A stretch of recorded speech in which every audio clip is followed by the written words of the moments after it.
सुखी और स्वस्थ जीवन के लिए जरूरी है कि व्यक्ति शारीरिक रूप से शक्तिशाली बना रहे, क्योंकि भीतर की शक्ति से ही जीवन चलता है। शरीर में किसी भी प्रकार की कमजोरी होने से जीवन में दुख और समस्याओं को बढ़ावा मिलता है।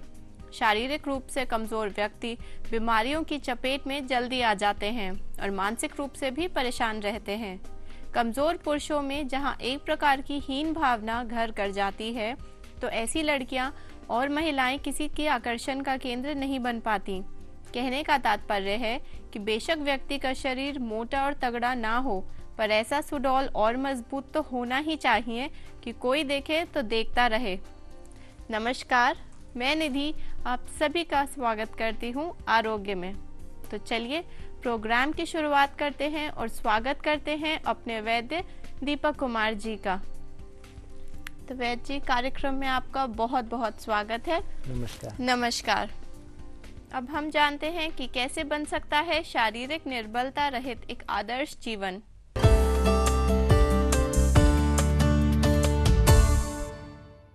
तो वैद्य जी, जब हम बात करते हैं एक सेहतमंद आदर्श जीवन की, तो ऐसे में दुर्बलता और कमजोरी में क्या अंतर है?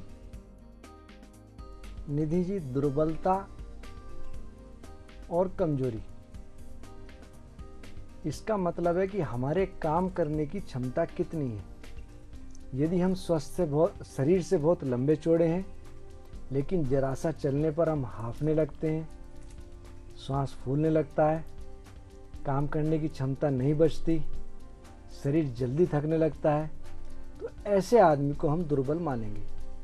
और यदि कोई शरीर से बहुत भारी नहीं है, हल्का फुल्का है, लेकिन काम करने की क्षमता उसकी बहुत अच्छी है, चलने से काम करने से उसका शरीर नहीं थकता, उसकी स्टेमिना बहुत अच्छी है, तो हम उसको सबल शरीर वाला व्यक्ति मानेंगे। और सिर्फ हम यही कहें कि कोई मोटा आदमी है तो ये स्वस्थ है, ये गलत है।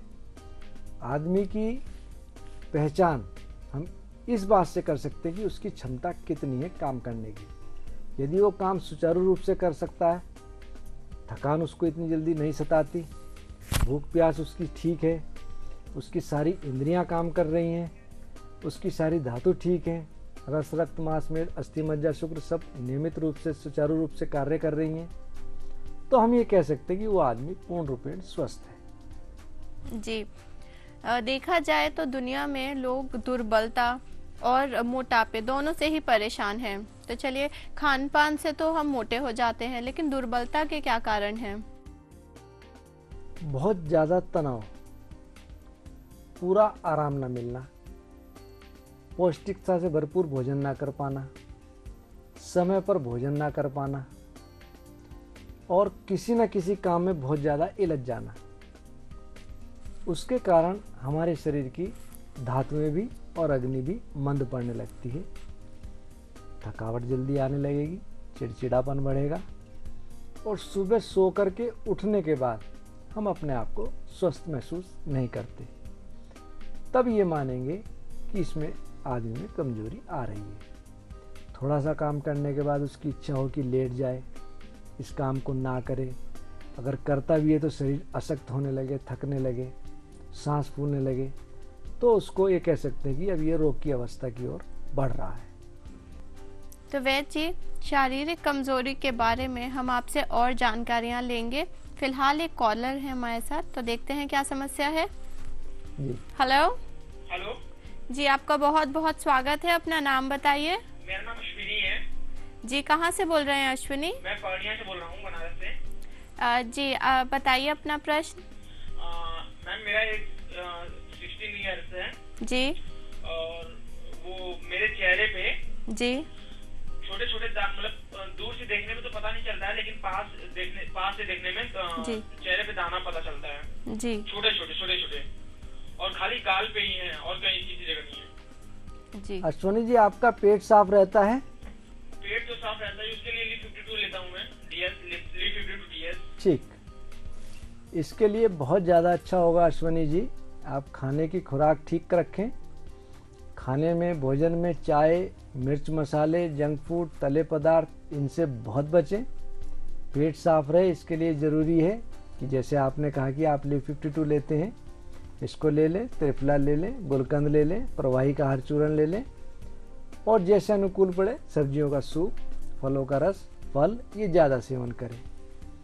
और दूसरा, आप मसूर की दाल ले लें, उसको कूट लें दरदरा करके और कच्चे दूध में उसको भिगो दें। उसका उपटन रात को लगा करके आप सो जाएं और अगले दिन उसको साफ कर लें और कुछ दिन में ही आप देखेंगे कि आपको बहुत ज़्यादा लाभ मिलेगा। और साथ में आप आरोग्यवर्धनी और रक्त विकार नाशक इनकी 2-2 गोली ले लें। जैसे आपने बताया आपकी उम्र 16 ईयर है, तो इस उम्र में यौवन पीढ़ी का निकल जाती है, तो इसके लिए हार्मोनल बहुत ज़्यादा चेंजिंग आने लगती है, तो गर्म चीज़ों से बहुत ज़्यादा बचें। और छोटी सी बात आपको और कहूँगा कि आप खाने पीने का विशेष तौर पे ध्यान रखते हुए चाय मिर्च मसाले ना लेते हुए हरी सब्जियों का सेवन ज़्यादा करें, आपको बहुत लाभ मिलेगा। दूसरा, आप हमारे यहाँ का निर्मित एक फेस पैक है, उसको प्रयोग करके देखें और रात को चंदन बला लाक्षादी तेल इसकी हल्के हाथ से मालिश करें, आपकी त्वचा बिल्कुल ठीक होगी, जो छोटे मोटे निशान हैं ये खत्म हो जाएंगे। धन्यवाद वैद्य जी। धन्यवाद अश्विनी। आशा करते हैं कि वैद्य जी के बताए हुए इन प्रयोगों से आप ज़रूर लाभ उठाएंगे और आपके साथ कई ऐसे दर्शक जिनको ऐसी समस्या है वो उससे ज़रूर लाभ उठाएंगे। तो दोस्तों, अगर आपकी भी कोई समस्या है और आप जानना चाहते हैं इसका समाधान, तो आप हमें फ़ोन करिए इन नंबर्स पर जो आपके टीवी स्क्रीन पर बार बार दिखाए जा रहे हैं। साथ ही साथ इन नंबर्स पर फ़ोन करके अपॉइंटमेंट भी ले सकते हैं। तो वैद्य जी, हम बात कर रहे थे शारीरिक दुर्बलता की, तो इसके लिए क्या होंगे कुछ आदर्श उपचार?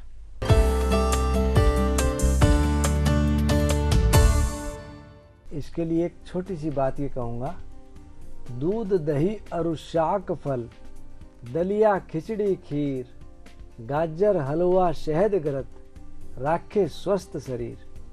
हम सात्विक भोजन जीते हुए दूध दही शाक फल सब्जी, दलिया खिचड़ी खीर, गाजर हलवा शहद घी इनका सेवन अधिक करें तो हमारा शरीर अपने आप स्वस्थ होगा। रही बात कमजोरी की, कई बार हमारे शरीर से किसी न किसी रूप में कोई धातु निकलने लगती है। लेडीज में लिकोरिया के रूप में, पुरुषों में प्रमेह के रूप में, पेशाब के साथ सीमेन का जाना, या कई बार बहुत ज़्यादा कब्ज होने लगे या बहुत दस्त होने लगे। कई बार दस्त के साथ साथ आंव भी जाने लगती है, उसमें भी कमजोरी आती है। और बहुत ज़्यादा तला भुना खट्टा खाने के कारण कई बार हमारी आंतों में घाव हो जाते हैं, जिसके अंदर से खून का रिसना शुरू हो जाता है। उसके कारण भी हमारे शरीर में कमजोरी बढ़ने लगती है। तो हमें उस कारण को खोज करके किस कारण से हमको कमजोरी आ रही है इसका विशेष ध्यान रखें।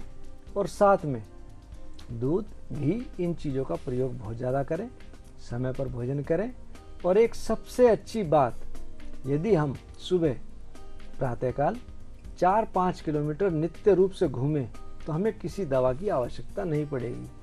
रही बात कमजोरी की, घूमने से वह कमजोरी स्वतः ही अपने आप दूर हो जाएगी। दूसरा, ठंडी ऋतु में रखिए इतना ध्यान जरूर, गर्म दूध से खाइए ताकत भरे खजूर। यदि हम ऋतु के हिसाब से, जैसे सर्दियाँ आ रही हैं, सर्दियों में दूध के साथ खजूर खाएं तो हमारे शरीर में ताकत आती है। और रही बात उस कारण की, उस कारण को खोजें। यदि हमको आंव बनती है तो दूध ना लें, तब हमें दूध नुकसान देगा। और साथ में दूध अगर हमें पीने की बहुत ज़्यादा तीव्र इच्छा हो तो दूध ना ले करके सोयाबीन का दूध ले सकते हैं। और साथ में हम पौष्टिक आहार के रूप में किसी और चीज़ को भी ले सकते हैं। तो इन छोटे से प्रयोग को देखें कि किस कारण से हमको दिक्कत है। अगर दूध हमको फ़ायदा करता है तो कई बार आंव में नुकसान भी करता है। ये सारी चीज़ हर आदमी के ऊपर एप्लीकेबल नहीं होती। तो अपनी प्रकृति को जानकर, अपने रोग को जानकर हमें खाना पीना करना चाहिए। जी बिल्कुल। हमने सुना है कई लोग के साथ होता है कि कुछ भी खाते पीते हैं पर वो शरीर को लगता नहीं है, कमज़ोरी एक बनी ही रहती है, तो ऐसा क्यों है? उसके लिए मैंने अभी आपसे कहा कि क्या कारण है। कहीं उसको हो सकता है तनाव बहुत ज़्यादा रहता हो, उसको डायबिटीज़ हो, उसको अतिसार की दिक्कत हो, उसको आम अतिसार की दिक्कत हो, तो उस कारण को भी हमें निदान करना चाहिए। और साथ में यदि सब ये दिक्कत नहीं है, हो सकता है वो भोजन पूर्ण रूपेण ना खाता हो, सही रूप से सही समय पर ना खाता हो, या उसके भोजन में पौष्टिक आहार की कमी हो। इन चीज़ों को देखें। यदि फिर भी उसको खाया पिया नहीं लग रहा तो एक छोटा सा प्रयोग बताता हूँ। छुहारे ले लें आप, छुहारे को चीर लें, उसके अंदर से गुठली निकाल दें और आखा, पूरे हमारे हिंदुस्तान में आखा है, उसका दूध भर करके उसको बंद कर दें, ऊपर से आटा लपेट लें और हल्की आंच पर उसको भूनें। जब हम देखें कि आटा ऊपर का बिल्कुल लाल सुर्ख हो गया, उसको निकाल लें। आटा ऊपर से हटा दें, अंदर जो खजूर मिला उसको घोटाई करें, खूब घोटाई करके चने के बराबर गोली बना लें और एक एक दो गोली सुबह शाम दूध के साथ सेवन करें। आप ये देखेंगे कि शरीर में बहुत ज़्यादा बल, बहुत ज़्यादा शक्ति आने लगती है। ये बहुत छोटा सा प्रयोग है, लेकिन इसके गुण बहुत ज़्यादा हैं। और दूसरा एक प्रयोग और बताता हूँ। कई बार कमजोरी दिमाग शरीर के अंदर घर कर जाती है, उसके लिए बड़ का दूध। आप हर शहर में, हर गांव में बड़, बरगद इसका पेड़ होता ही है, उसका हम पत्ता तोड़ें तो दूध निकलता है। एक दिन, पहले दिन 1 बूंद दूध की और पताशे के अंदर निकल लें, चबा के खा लें या निगल लें। दूसरे दिन 2 बूंद, तीसरे दिन 3 बूंद दूध की। इस तरह 21 दिन तक हम दूध बढ़ाते जाएं और 21 दिन के बाद 22वें दिन भी 21 बूंद और एक एक बूंद उसके बाद घटाते रहें। तो आप ये देखेंगे कि 42-43 दिन के अंदर ये इसका कल्प हुआ और शरीर में बहुत अच्छी जान आती है और शरीर अलग ही खिलता है। जैसा आपने शुरू में कहा था कि हम जो है इतने दुर्बल हो जाते हैं, अलग से हम अपनी पहचान नहीं बना पाते, उसके लिए ये प्रयोग बहुत अच्छा है। और इससे भी अच्छा एक प्रयोग और बता रहा हूँ। जब बरगद की दाढ़ी निकल जाती है अच्छी तरह, पुराना बरगद पड़ जाता है, इसकी दाढ़ी लाल रंग की जो हो उसको ले लें, कूट लें और अच्छी तरह कूट लें और 100 ग्राम चूर्ण ले लें। 100 ग्राम चूर्ण के बाद प्रतिदिन उसमें 10 ग्राम बड़ का दूध डालते रहें और गुटाई करते रहें। 1 महीने में लगभग ये 300 ग्राम दूध लग जाएगा। 1 महीने के बाद इसकी गोली बनाएं और एक एक 2 गोली इसकी दूध के साथ सेवन करें। आप ये देखेंगे कि शरीर के अंदर इतना बल आ जाएगा कि आप ये कहेंगे कि मुझे अब किसी चीज़ की ज़रूरत नहीं है। ये छोटे छोटे 2-3 प्रयोग हैं, लेकिन इनके गुण बहुत ज़्यादा हैं। तो बहुत ही गुणकारी प्रयोग आपने बताए, हमारे दर्शक ज़रूर इससे लाभ उठाएंगे। तो दोस्तों, आरोग्य में फ़िलहाल वक्त हो चला है एक छोटे से ब्रेक का, लेकिन अगर आपकी भी कोई समस्या है और आप जानना चाहते हैं उसका समाधान, तो आप हमें फ़ोन करिए इन नंबर्स पर जो लगातार आपकी टीवी स्क्रीन पर दिखाए जा रहे हैं। साथ ही साथ इन नंबर्स पर फ़ोन करके आप अपॉइंटमेंट भी ले सकते हैं। फ़िलहाल रुकते हैं एक छोटे से ब्रेक के लिए।